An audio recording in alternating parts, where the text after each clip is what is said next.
Nobody told the alien queen who her new deckhand really was. Her father went pale the moment he looked up. Who was this mysterious new deckhand really? And why would simply seeing him cause the alien queen's father to react that way? Hello, everyone, and welcome back to the channel. If you enjoy emotional science fiction stories filled with mystery, humanity, and unforgettable encounters across the stars, please subscribe to the channel and turn on notifications so you never miss a new story.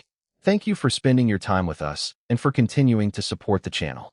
Your support means more than you know. Before we begin, tell us in the comments, where in the world are you watching from, and what time is it there right now? Now, let us begin the story. The old king stopped breathing for 1 second, and that was enough to make his daughter afraid. The royal hangar aboard the Crown of Vera had been designed to make visitors feel small. White ceiling panels burned 80 feet overhead. Silver support ribs curved along the walls. 300 crew members stood in precise rows beside polished cargo rails, while the royal transport settled onto its landing cradle with a low mechanical hum. Queen Soraya Vin waited at the center line, tall and motionless in her dark ceremonial uniform, deep teal skin cool beneath the hangar lights. Her father descended the transport ramp slowly. Aldrin Vin had surrendered the throne years ago, but nobody aboard the ship seemed to remember that when he entered a room. Officers bowed. Soraya touched 2 fingers to her chest. "Welcome aboard, father." Aldrin smiled. "You have made the old ship look respectable. I inherited your maintenance budget." "Then I apologize." Soraya almost smiled. Behind them, a cargo warning chirped once. Nobody in the royal reception moved except one man at the far end of the hangar. Daniel Mercer was kneeling beside a magnetic cargo clamp in gray deckhand coveralls, one hand holding a diagnostic meter while the other adjusted a stubborn pressure coupling. He had been told to finish before the royal transport arrived. The coupling had apparently not received the same instructions. Dan looked up only when the warning sounded again. His brown hair was touched with gray at the temples. His blue-gray eyes moved from the clamp to the transport, then briefly toward the royal party. Aldrin saw him. The former king stopped in the middle of a sentence. Soraya noticed immediately. Her father had faced diplomatic crises, collapsing trade alliances, and rooms full of people who wanted something from him. She had never seen his face lose color because one deckhand looked up. "Father." Aldrin did not answer. His eyes remained fixed across the hangar. Dan had already returned his attention to the coupling. Click. The warning light changed from amber to green. "Father, what is wrong?" Soraya asked more quietly. Aldrin finally moved. 1 step, then another. "Where did you find that man?" Soraya followed his gaze. "The human?" "Yes. Temporary deck assignment. He transferred aboard yesterday." Aldrin stared at her. "Yesterday?"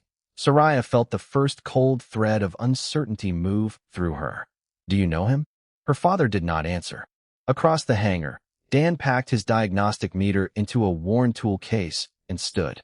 He was not dressed like an officer. He wore no medals, no insignia beyond the small blue stripe identifying deck maintenance.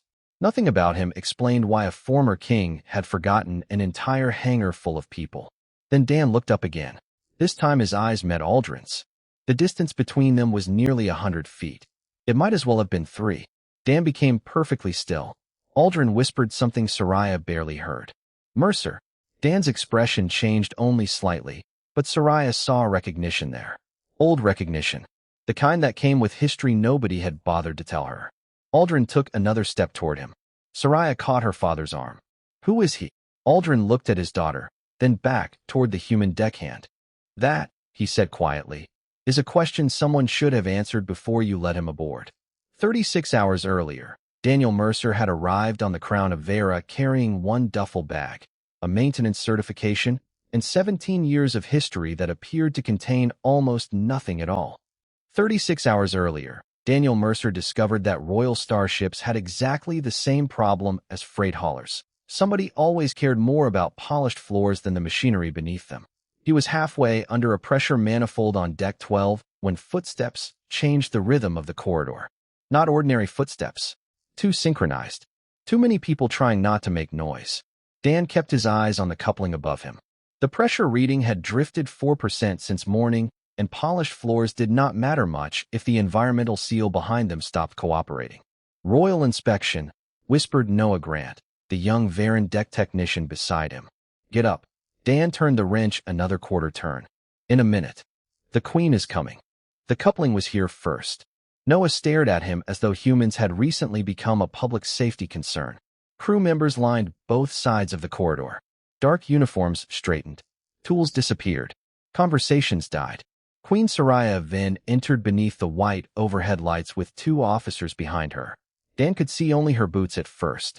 They stopped 6 feet from his shoulder. Everyone bowed. Dan slid out from beneath the manifold, wiped one hand on his gray coveralls, and gave Soraya a small, respectful nod. Morning, Your Majesty. Silence spread through the corridor. Soraya's golden eyes narrowed slightly.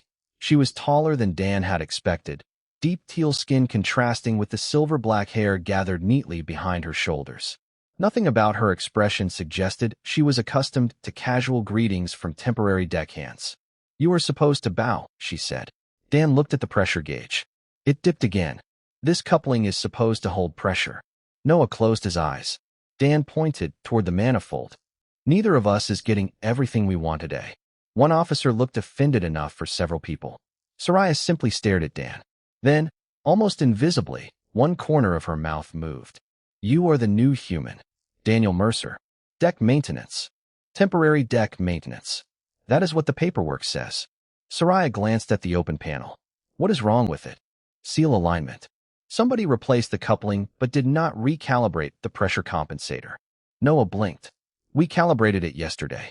Dan looked at him. Then it forgot. Soraya stepped closer to the display. Can machinery forget?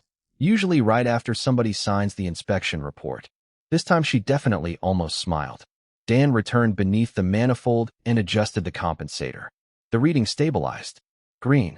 He closed the panel. Soraya should have continued her inspection. Instead, she remained. Where did you serve before this ship? A few places. Which places? Dan secured his wrench. Cargo vessels. Survey ships. Civilian transports. Military. No.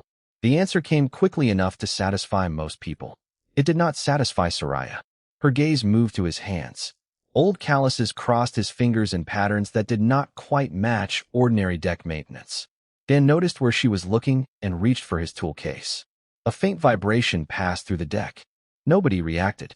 Dan did. His head lifted. Another vibration came 3 seconds later.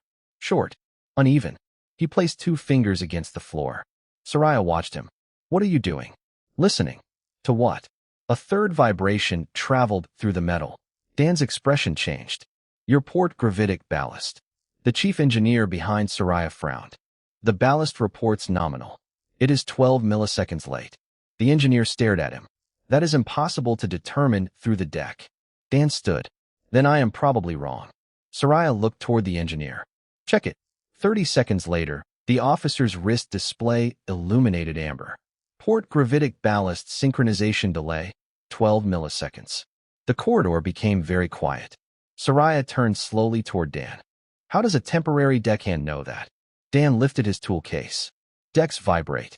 Then he walked toward his next repair, leaving the Queen behind with a question that had not existed 5 minutes earlier.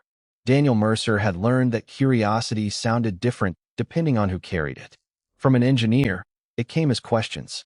From a queen, it arrived as silence behind you while you worked. For hours after the gravitic ballast incident, Dan was replacing a worn vibration damper beneath a cargo guidance console when he realized Queen Soraya Vin had been standing at the end of the bay for nearly a minute. He tightened the final fastener before looking up. If this is another inspection, I should warn you the floor is still not impressed by royalty. Soraya stepped into the bay alone. I am not inspecting the floor. That makes one of us. Dan checked the damper reading. Green. Soraya watched his hands. The chief engineer confirmed the ballast delay would have remained within tolerance for another 11 hours. Good. You identified it through deck vibration. Also good. Most deckhands cannot do that. Dan closed the console. Most queens probably do not spend their afternoon questioning deckhands. Most deckhands answer questions. Dan lifted his tool case. Then you should hire one of those.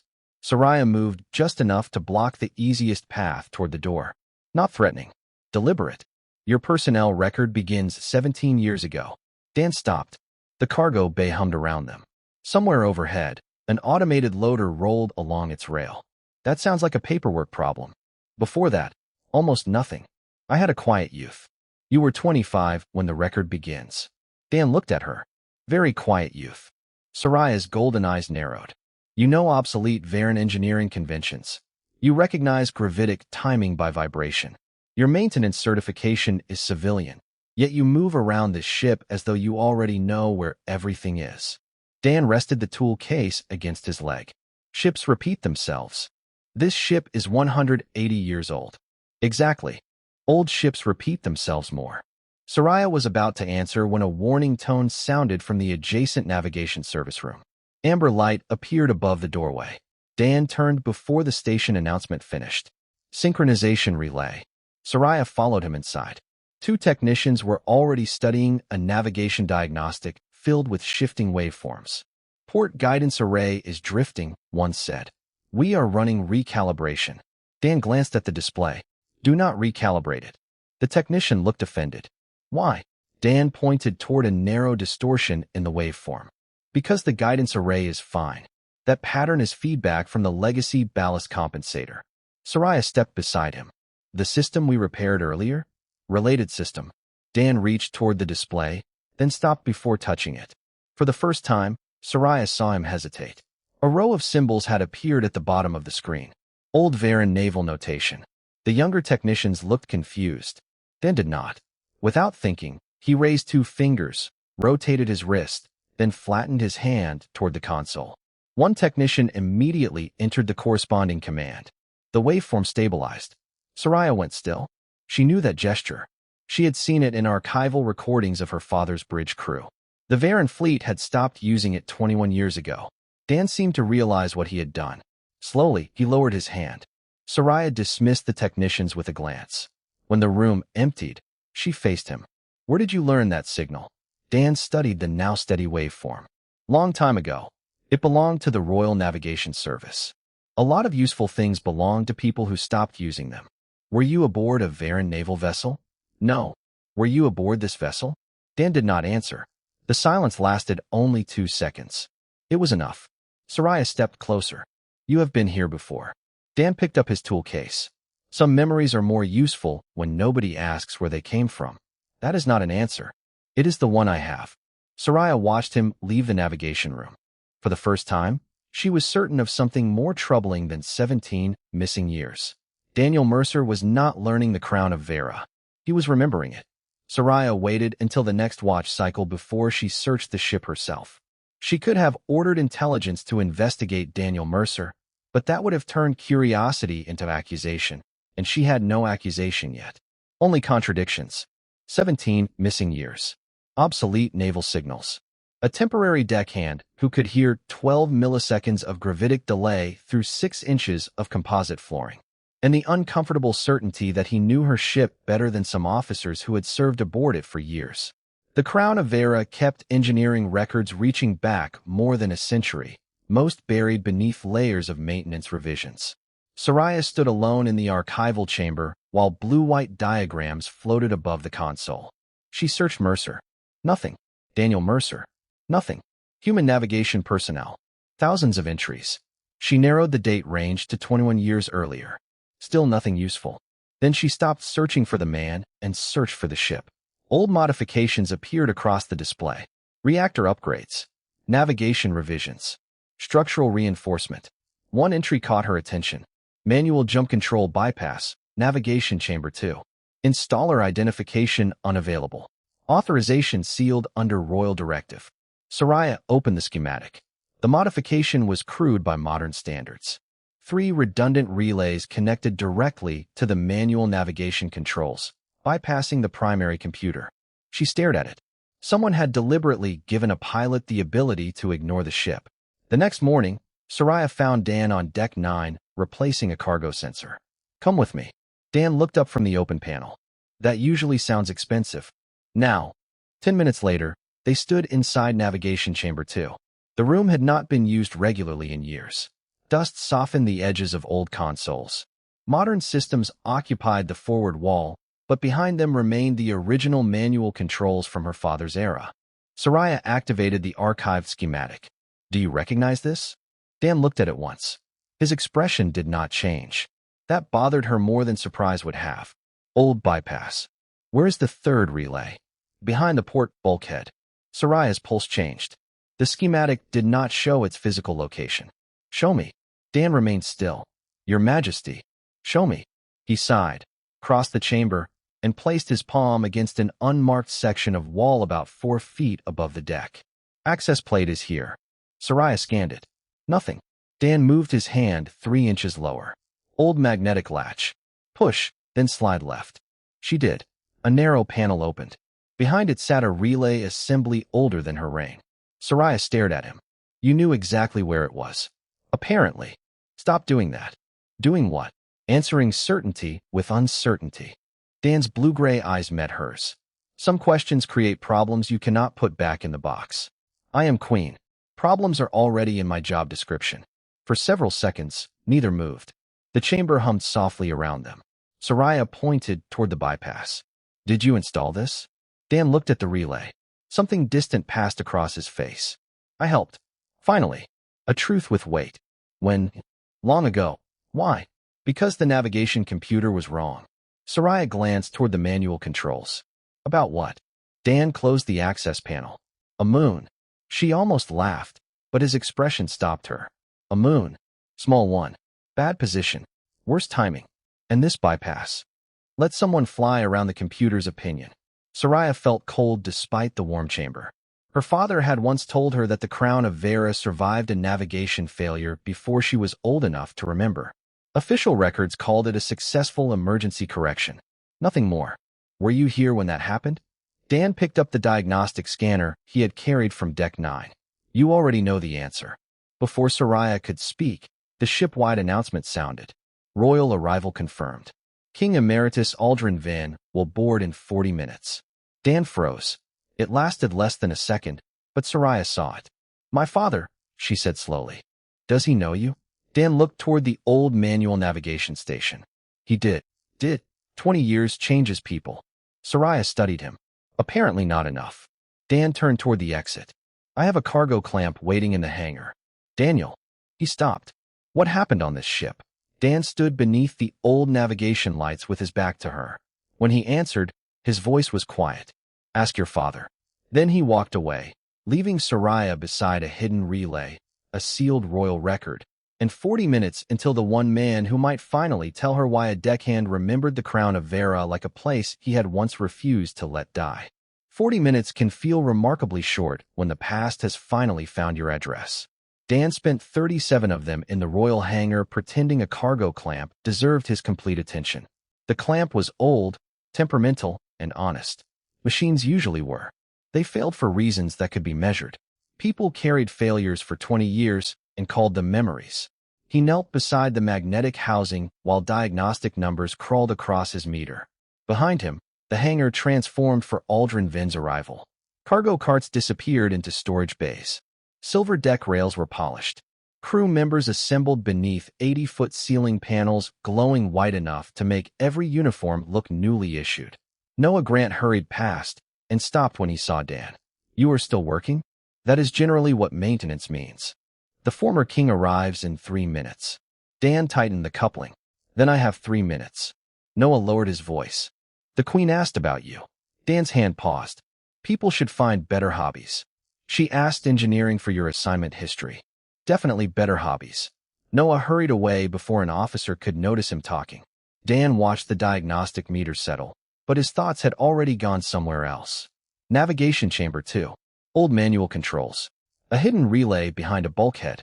A young Varan prince standing beneath amber emergency lights while a human technician argued with a computer that insisted its mathematics could not be wrong.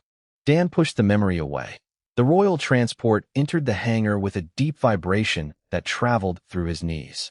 He recognized the engine frequency without looking. Some habits were difficult to lose. The reception began behind him. Soraya's voice carried across the hangar, controlled and formal.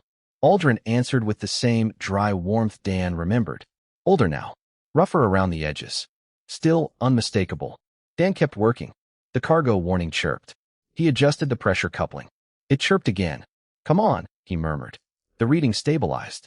Then something changed in the room. Not sound. Absence of sound. Dan looked up. Aldrin stood beside Soraya, nearly 100 feet away. The former king was staring directly at him. 20 years disappeared without permission. Dan saw the same golden eyes, now surrounded by age. Aldrin looked less like the young royal from memory, and more like someone who had carried too many decisions for too long. His face lost color. Dan rose slowly. Aldrin whispered his name. Mercer. Dan held his gaze. Your Majesty. Aldrin began walking. Officers moved instinctively to follow, but Soraya raised one hand, and they stopped. She came with him instead. Father and daughter crossed the polished hangar while hundreds of crew members tried very hard not to stare. Aldrin stopped several feet from Dan. Do not call me that. Dan glanced at Soraya. Apparently, I am having etiquette problems with the entire family. Soraya did not smile this time. Aldrin almost did. Almost. Not after what you did, the former king said. The words traveled farther than he intended. Nearby crew members became perfectly still. Soraya stepped forward. What did he do? Aldrin looked at his daughter, surprised. You truly do not know? His personnel file says temporary deckhand. Aldrin turned toward Dan. Of course it does. Dan closed his tool case. Aldrin, hearing his father addressed without title, made Soraya's golden eyes sharpen. Aldrin ignored it. We searched for you. I was not hiding. You disappeared. Those are different things. Aldrin studied the gray coveralls, the maintenance stripe, the worn tool case. 20 years, and this is where I find you. Dan looked down at the repaired clamp. Its indicator glowed steady green. Ships still need fixing. Aldrin gave a quiet breath that carried something between disbelief and relief.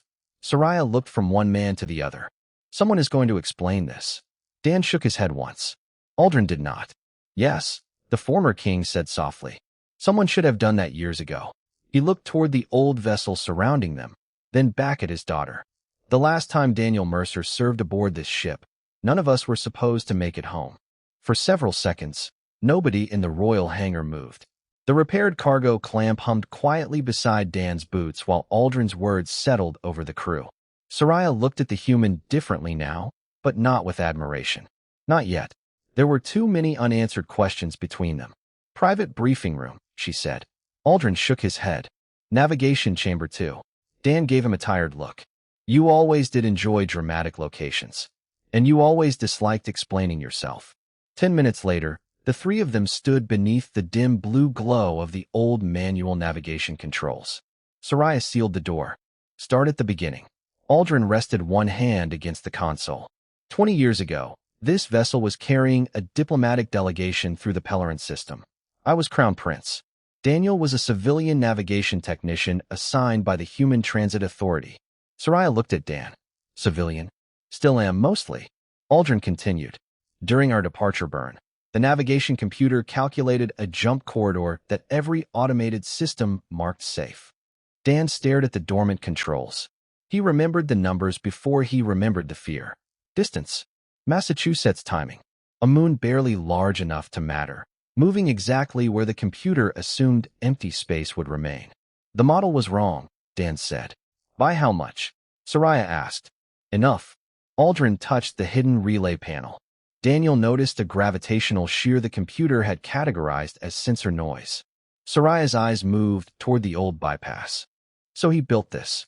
We built it, Dan corrected. Your engineers did most of the work. Aldrin gave him a familiar look. My engineers told me manual navigation was impossible. They were having a difficult evening. You told them their computer was confidently incorrect. Dan shrugged. It was. Soraya could almost see the younger version of him standing in this same chamber, surrounded by warning lights and people with better titles. What happened next? Aldrin answered quietly. The automated system recommended abandoning the vessel. Dan folded his arms. It was following procedure. And you refused. I questioned the recommendation. Aldrin looked at his daughter. He questioned it by sitting at that console and calculating a manual correction. Soraya stared at the old navigation station. Without computer guidance? Not without computers, Dan said. Without trusting the wrong one. He stepped toward the display and traced an invisible curve across the dark glass. The moon was small, but its gravity distorted the edge of the jump corridor. The main model averaged the distortion away. Human navigation software treated irregular data differently. I compared both sets and found another route. A narrow one. Aldrin's voice softened. Narrow enough that every official system rejected it. Dan looked at him. You approved it. Because you were certain. No. Dan shook his head. I told you I was not certain. Soraya glanced between them. Aldrin smiled faintly. That was why I trusted him. Silence filled the chamber. The ship's ventilation moved cool air through old metal grills. Soraya finally understood why her father had gone pale. It was not fear of Daniel Mercer. It was recognition of a man attached to the moment when certainty had failed everyone else. How many people were aboard? She asked. Aldrin answered. 4,812. Dan looked down. 4,813. Aldrin frowned. Daniel, you always forgot the maintenance contractor who boarded at Pellara. After 20 years, Dan still remembered the missing one. Soraya noticed. That detail changed something. And the correction worked. We came home, Aldrin said. Soraya turned to Dan. Then why is none of this in your record? Dan's expression closed slightly. Aldrin looked away first. Because getting us home, he said, was only the beginning of what happened to Daniel Mercer. The part Dan remembered least was becoming famous. He remembered the smell of overheated insulation in Navigation Chamber 2. He remembered cold coffee floating inside a sealed cup beside the manual console. He remembered 4,813 names on the passenger manifest, because numbers stopped being abstract when every one of them belonged to someone waiting to go home. What came afterward had felt stranger than the emergency itself. The official inquiry cleared the crew, Aldrin said. Then the story escaped the inquiry. Soraya stood beside the old navigation station, listening. Dan leaned against the bulkhead with his arms folded. People like simple stories. Aldrin nodded. The Varen Council called him the human who corrected the royal fleet. I corrected one navigation model. The distinction disappeared quickly. Aldrin's voice carried old regret. There were ceremonies proposed. Medals. Public appearances. Military appointments. Soraya looked at Dan. You refused them? Most of them. Why? Because I was a technician who noticed bad data. You saved thousands of people. A lot of people saved thousands of people. Dan pointed toward the hidden relay. Engineers built that bypass. The bridge crew kept the ship stable. Your father authorized a route his own computer rejected. Maintenance kept power flowing. I did one part. Aldrin smiled without amusement. That answer made the politicians dislike him immediately. Soraya almost understood. Almost. But that still does not explain 17 missing years. Dan's gaze settled on the dark manual controls. Afterward, different groups started using the incident for things it had nothing to do with. Aldrin's expression tightened. Expansion advocates claimed human intuition proved mixed species command should replace Varen Navigation Authority. Their opponents claimed Daniel had endangered the ship by overriding established procedure. Everyone wanted his name attached to an argument. And you disappeared, Soraya said. I left. There is a difference. A large one. Dan looked at her. I saved people. I did not give anyone permission to turn that into a flag. The room went quiet. Soraya had spent her entire adult life surrounded by symbols. The crown, the ship, her family name. Every decision became somebody else's slogan before the ink dried. For the first time, she understood why a man might choose anonymity not because he had something shameful to hide, but because he wanted one part of his life to remain his own. So you took civilian work, she said. Cargo ships first. Survey vessels. Repair contracts. Places where broken machinery did not care about old headlines. Aldrin studied him. We searched. I know. You never answered. Dan's voice softened. You were becoming king. You had enough ghosts following you. Aldrin looked down at his hands. You were never a ghost to me. Dan had no quick answer for that. Soraya noticed. She had watched him deflect authority, questions, and praise with dry humor since he boarded. This silence was different. It had weight. Why come back here? She asked. Dan glanced around Navigation Chamber 2. The old vessel hummed beneath their feet. The job listing said you needed deck maintenance. Soraya waited. That cannot be the entire reason. It was enough of one. Aldrin laughed quietly. Still impossible. Still retired, Dan replied. Soraya stepped closer to the human.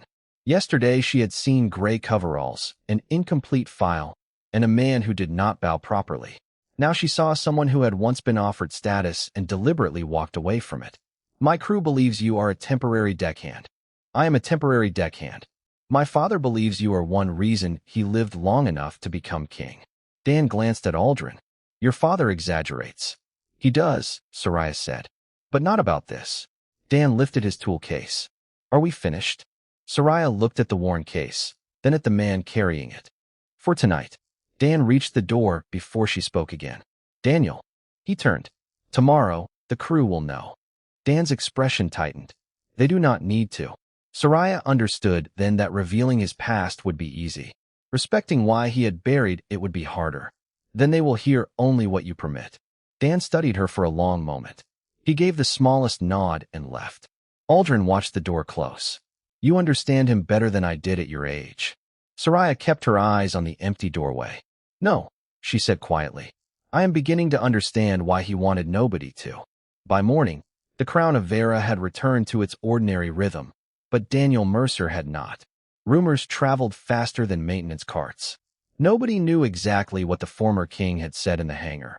Only that Aldrin Venn had crossed nearly 100 feet of polished deck to speak personally with a temporary human deckhand. Dan felt the questions following him before anyone asked them. He ignored them and opened a sensor housing on Deck 12. Noah appeared beside him carrying 2 calibration modules. People are saying you used to command a fleet. Dan held out his hand for the first module. People need more work. Someone else says you designed this ship. The ship is older than I am. That did not stop the rumor. Dan installed the module. Reality rarely does. Noah hesitated. So what should I tell them? Dan looked at him. Tell them the starboard cargo sensor is 6% out of calibration. Noah sighed. Nobody is going to care about that. They will when a loading crane refuses to recognize 30 tons of supplies. Footsteps approached.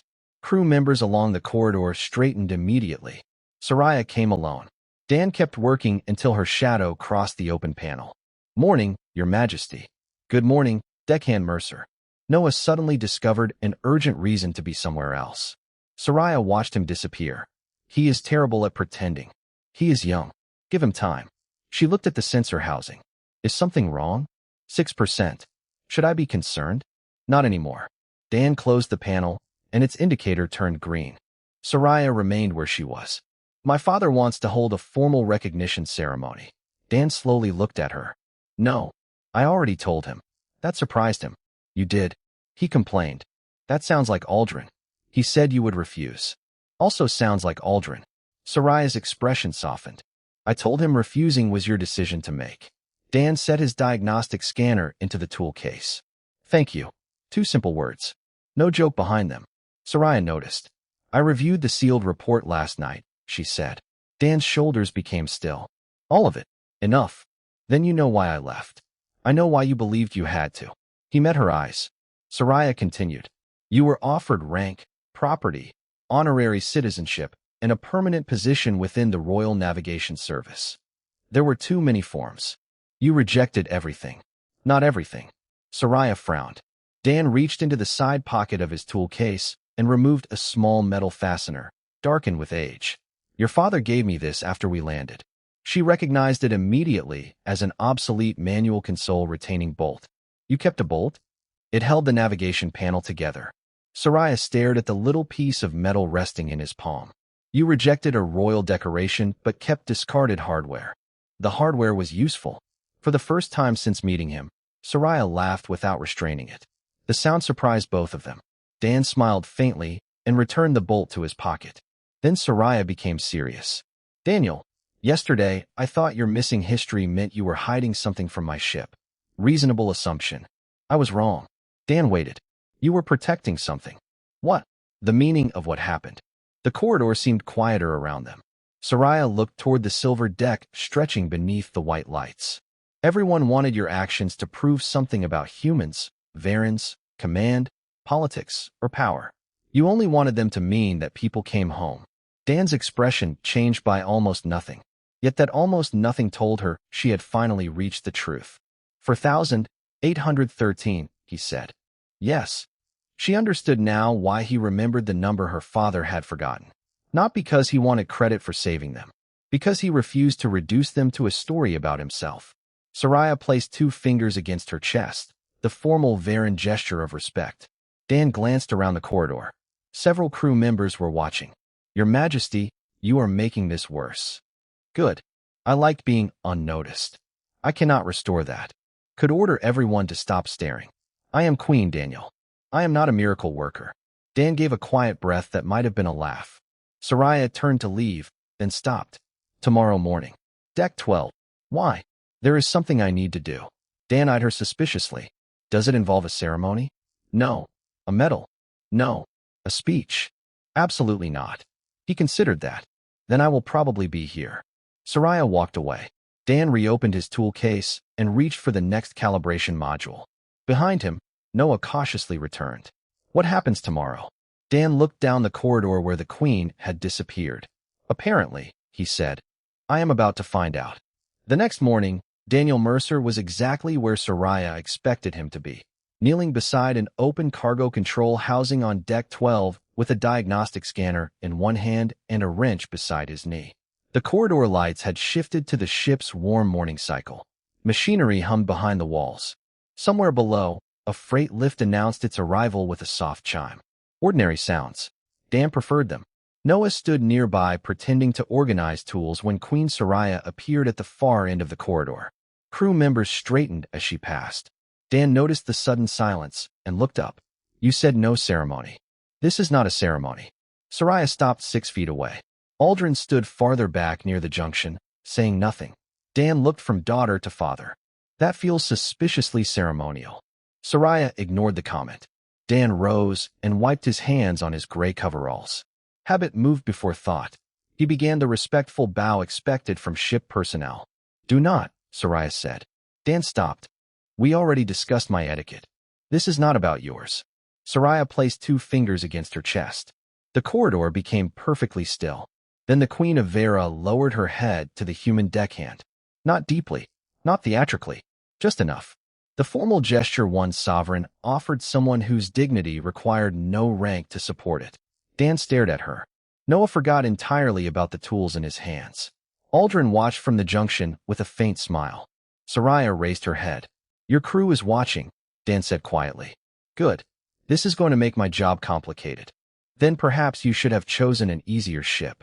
Dan glanced toward Aldrin. Did you teach her that? No, Aldrin said. She improved on me. A few crew members smiled. The tension softened, but Soraya remained serious. There will be no medal. No announcement about your history. No change of rank unless you request one. I will not. I assumed that. She looked toward the open cargo housing. Your personnel record will continue to identify you as deck maintenance. Temporary deck maintenance. We should discuss the temporary part. Dan sighed. There it is. Soraya almost smiled. However, one addition has been made. What addition? Royal access authorization for engineering emergencies. Dan frowned. Why? Because if this ship ever disagrees with you about another moon, I would prefer the argument not be delayed by a locked door. Aldrin laughed softly. Dan considered protesting, then apparently decided the effort would accomplish nothing. Fine. Soraya stepped aside. Then I will let you work. She and Aldrin began walking away. Noah waited until they were nearly 20 feet down the corridor before turning toward Dan. His expression held the question the entire ship wanted answered. Who are you? Dan looked at him. Right now? Noah nodded. Dan knelt beside the cargo housing again. He adjusted a calibration dial by 3 degrees, tightened the retaining fastener, and closed the panel. A small amber indicator blinked twice before turning green. The cargo system resumed its quiet hum. The guy fixing your deck.